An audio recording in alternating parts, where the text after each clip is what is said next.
বিসমিল্লাহির রহমানির রহিম। নবীজির চলার পথে যে বুড়ি এক মহিলা কাঁটা দিত, তার বাড়িতে আমরা চলে এসেছি। সবাই দেখেন, কোনটা এই বাড়ি? এই ঘর, এই ঘর সেই বুড়ির ছিল, যে বুড়ি আমাদের নবীজি চলার পথে সবসময় কাঁটা বিছাই দিত নবীজিকে আক্রমণ করার জন্য। সেই বুড়ির বাড়ি এটা। এখন ভেঙে গেছে। এটা হলো কুটনি বুড়ির বাড়ি।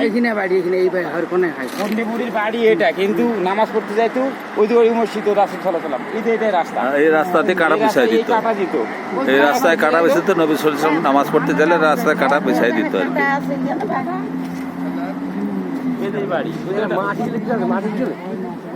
মাটি কি করবে? মাটি গেছেন কেন?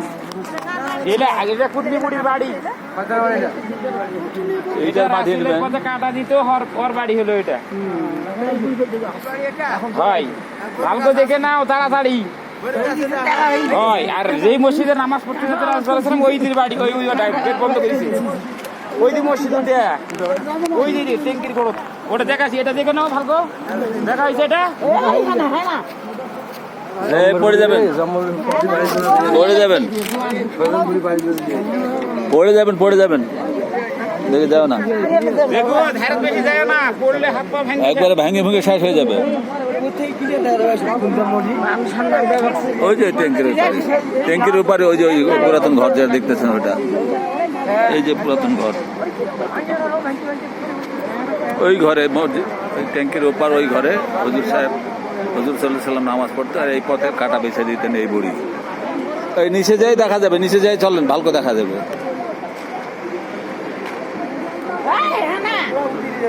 বেশি সাহস,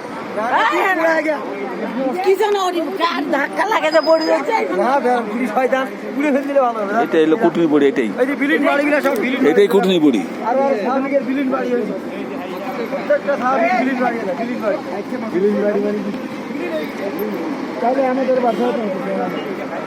এই সেই মসজিদ।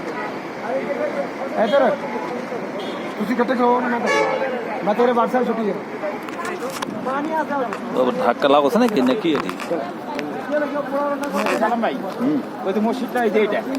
হ্যাঁ হ্যাঁ দেখছি মসজিদ, দেখলাম, ছবি তুললাম। দেখি একটু ভাই যান, একটু ওদিকে আরেকবার ছবিটা তুললেন।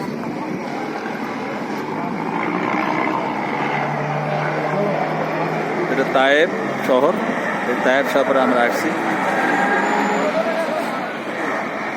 আপনারা দোয়া করবেন সবাই যেন আমরা সহি সালামতের যেন পৌঁছতে পারি বাড়ি।